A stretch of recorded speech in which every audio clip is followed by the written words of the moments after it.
Hello, this is Mind. Today we're going to go over maps. I've done a previous video on maps, but unfortunately I didn't go into detail. It wasn't really much of a guide, just a showcase. So in this video, we're just going to go over how to actually use maps properly, and this being updates and certain settings and stuff you can do. So let's give it a try. So I've got my campaign here. I've got a character made through my test account. Because I want to show what you see as a DM, as a player, as separate. Let's go over. So, tools. I don't even need to go to tools. It's literally right here. So in your campaign, there's launch maps. Launch maps. Okay, you'll get this, which gives you all the T's. It says players and DMs can now roll directly from game log in maps in the bottom right corner of the screen. So this is a new update as well. Just choose which dice you want and how many hit and roll. Shown instantly in the logs. There are no 3D dice at this time. For a lot of people, that's actually better. Rolls are not modified by ability scores. It means, however, you can roll from your character sheets, and that will also do rolls. Which I will go to. Okay, I'm already in the game apparently, but okay. Let me.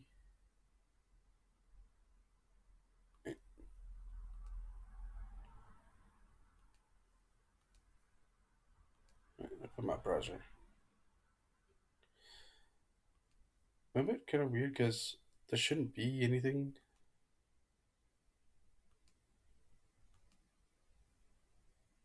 Alright.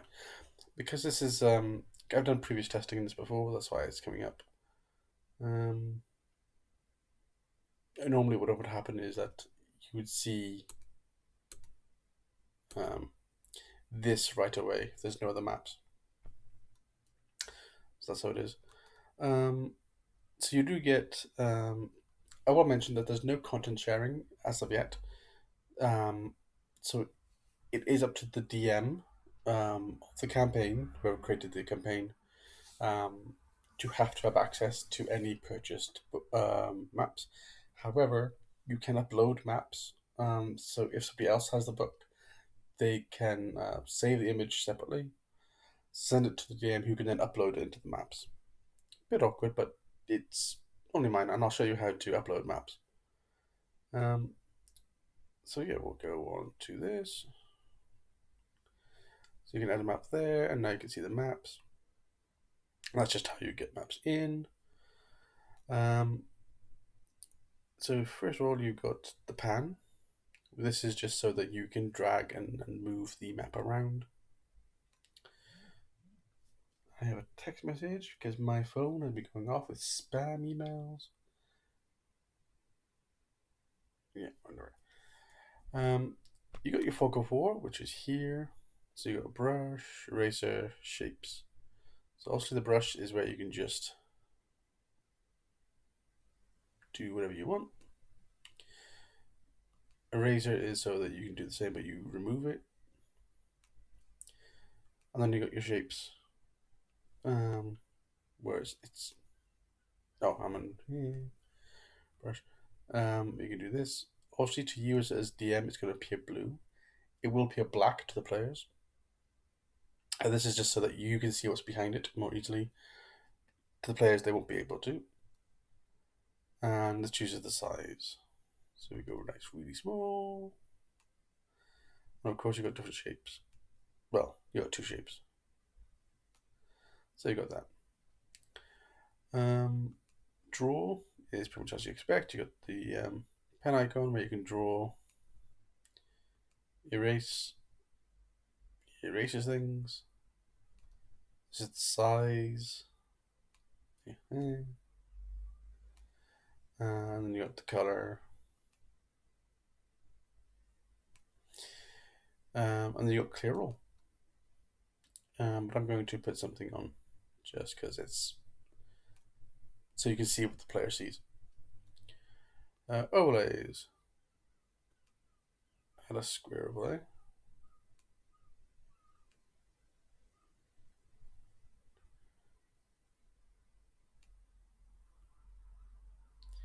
Okay, I'm not entirely sure what that's supposed to do.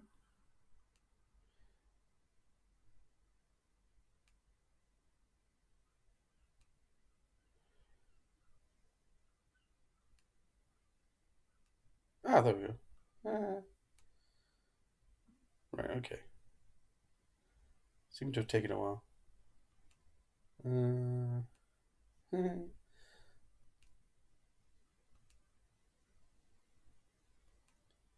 Reveal. So these are going to be used for so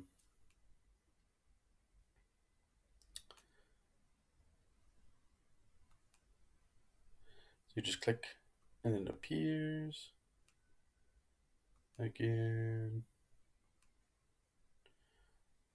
Lightning. I'll put that as blue. I'm going to put this as hidden. So that obviously we know it's there, but hopefully the players aren't going to see that hidden thing. I'm going to test how that works. I'm not going to go through all the overlays. We got lines. Yeah. The ruler is just literally so that you can measure things. Point and ping. Point. Ah. And the effect. This is so that you can do things like this, and you can circle. The players should be able to see this on the screen, and you also have ping, which would do that on their screen. That's all really the features that you have there. You do now have tokens. So, for example, I can put in wolf. Yeah. Plus, and there you go. They are should be side like a direwolf is a large creature, so it does fill up the right space. Let's see if I can get a token. I'll get a player token from the character. So I'm going to test there. Now you can see the player token. So yeah, you got things like border colors. You can add different borders to it, which I suppose is a good way of making it almost look like a thing.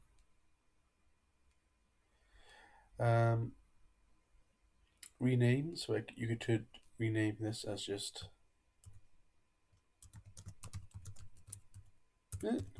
Big Bad Wolf. You can change there. And then you got hide, reveal, and of course delete. And that's it. Tokens are not differentiated between player or monsters in terms of what you can do with them here. We will go over some settings based on, at the moment, by default, anyone can move anything. But I will show that a little bit later and how you can change settings. So you got this. So let's just run this. So as a DM, you are going to want to start session. Game info. Link. Copy campaign invite to add new players to this game. Copy map link to share players in this game. So if I go to here and paste in the link. Yeah, okay. So you can see the fog over here. However, I can still drag stuff.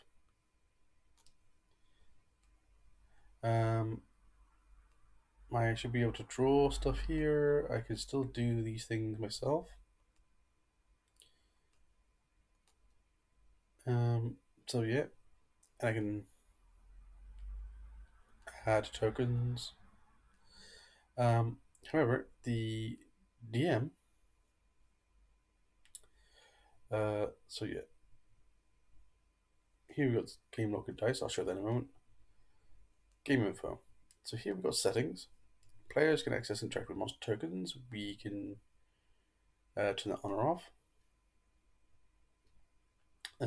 That may end up removing them from being able to move their own tokens. We will see. Players can draw on the map. We can turn that off. Players can place and move overlays. Yes and no. Use pointer. And they can ping. So we turn all those off. So if we now go over to here, they can move that. They can't move the arrow. Okay. So because this is linked to the character's token, that player can still move their own token, but they can't move anything else. For some reason, they can still move the overlay.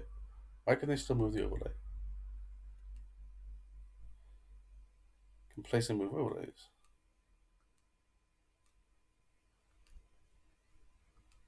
They shouldn't be able to move this, but apparently they can. That is so weird. We also notice that they can't see the overlay that's over here. So if I go over here, I can click this and then choose reveal. And now it appears here.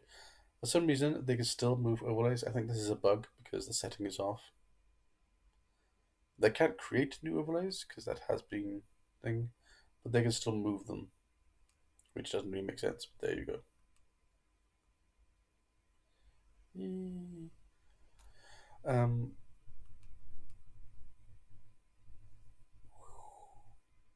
It's kind of cool. And of course, you got the fog of war here that was added. So you got a few things here. Yeah. Campaign invite so that they can add their character to the campaign. They need to do that in order to see it, and they need to also have the maps link, which is a separate link. This is what's going to get them into the actual maps session.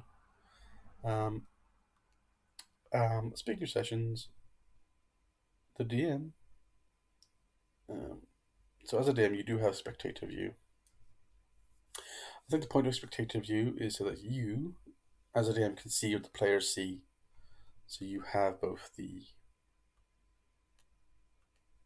and you see it moves and stuff. Likewise, you can also test out what they can and can't do. Because it treats you as a player in this scene, whereas you can go back here and do whatever you want. Cover roll, reveal. Let's go over everything. So you got those tools, very basic. You also have the roll dice here. So 9 to 12 roll, that comes up to 7, which the player can also be able to see because they will be able to go into the game log.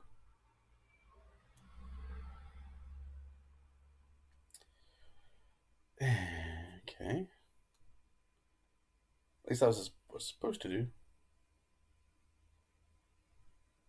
That's why. Hang on. Roll to self. So this here is where you can roll your own things and keep things secret. And then it's roll to everyone. And that should be seen. Dungeon Master custom roll. Roll to self. This is to the self, which the Dungeon Master can't see. So yeah, for some reason roll to self is on by default, and it shouldn't be, but you do have the option to roll to everyone.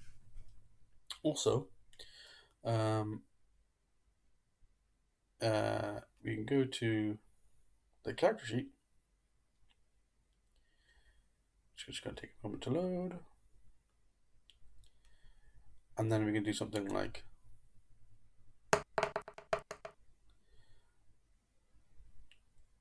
okay. And what should happen is that my bear, I've done the intimidation deck. So they can roll from their own sheet, which will include the use of ability scores and skill proficiencies and so on. And I'll add it into there. So you got that. It's pretty good. I don't think it's linked to the encounter, although we shall see. I do have character set up, because you can see that there's still game log. So let's there we go, running counter. Auto roll initiative, auto roll initiative. Okay, there's Dean. Start. The unit tech.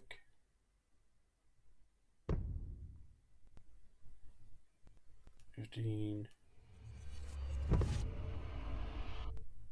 for 7 damage. So if we, yeah, so even as we do that, we can go into the dice log. So as a DM, you can still, you'd have to do it separately over here. But these are going to go and appear into the dice logs and so on. The player can also then do their thing. So yeah, you can't see health and stuff from here, but you should be able to go here. And that gets updated. So that's how you can do encounters. You just have to have the browsers open.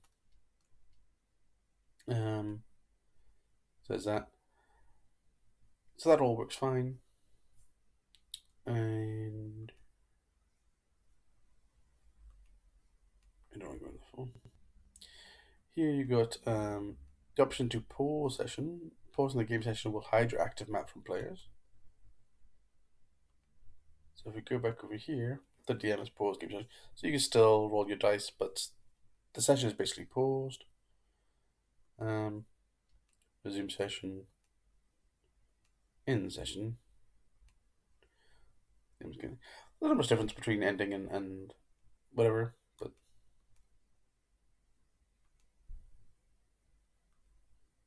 yeah.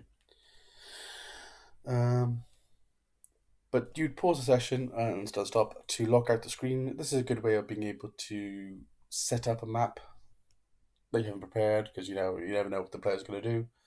This will allow you to add new maps, get things sorted, set some stuff up, and then you can resume it. For example, if you've had the settings open, it's a way to stop them from being able to move stuff around even when they normally can. So they can't go move their tokens and stuff, because you can't stop that as a DM. So just stuff like that. That's why they have sessions. Sessions will auto time out after a while. I think it's like 20 minutes or so. So if there's been no activity, no tokens moved or whatever by either the DM or a player, the session will automatically time itself out and end, which will then lock people out. Of course, the only way to do this is that while the session is running, you why can't I move stuff now? Other way. So you just move something around just a little bit. Every so often, you can put your timer on your phone or something, so it just gives you a little buzz or notification or something after X amount of time. That's not really a big deal, just to remind yourself. But yeah, because this is intended supposed to be here moving stuff around. I know some people prefer to just like project this onto a screen, um, and spend half an hour not needing it. Um, this is not really supposed the way the map's supposed to be working for that. This is where yeah, you meant to keep stuff around. You're meant to move your tokens around as you move through the map. So yeah. But yeah, there's that. The only other thing I have to show is how to upload your own maps. So we're going to go over to here. This is a site. This is a very quick site for creating very basic dungeon images. I'm not going to pronounce that word, Watabu, Wataba, however it's pronounced. I will put the link to this in the description. It's a free tool. You're free to take it, modify, do whatever you want with it. Not that it matters if it's a private game. But that's just the thing, if you're going to be on YouTube and stuff, you have the note there that you can showcase it off as you want. Even says attribution, which basically means giving credit, is appreciated but not required. This is available from Patreon. Pretty decent system. You can just go in, run generator, and it gives you a very basic map layout. You can then right click and then you can choose to tag, you can choose to views, notes that you want on, like this. So you can go notes, and of course you can create different versions, monochrome, layers, props. So you can do all sorts of stuff. I'm going to go through all of this. You can do quite a lot with it. And then once you're done, you can just you can export as PNG, save as PNG. So yeah.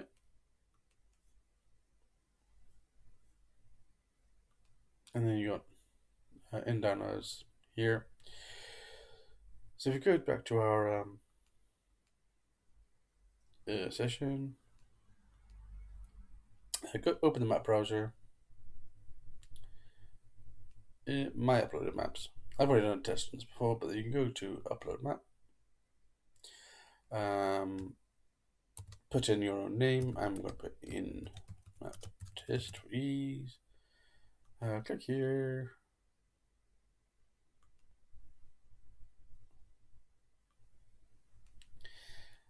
And then there, then you can go to next. So it's going to load your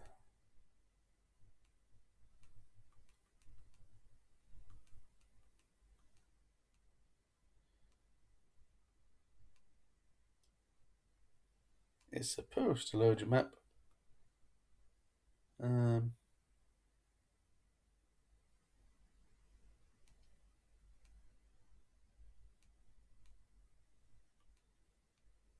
There we go. It's in the wrong place.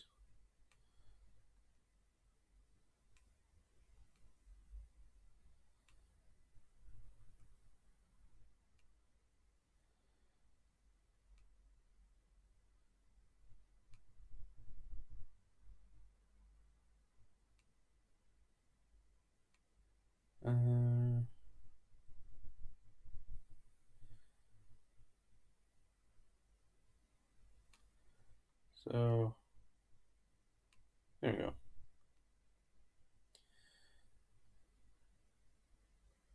Okay.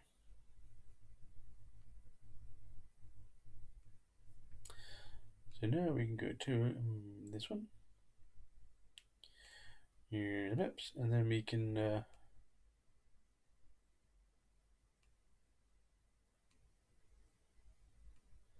and now that we've adjusted it, it'll now fit into little squares. And that's kind of how you do it. So that's how you upload the map. There's not much else. Full screen just does a full screen. We've done spectator view. Got your zoom here. Done in session.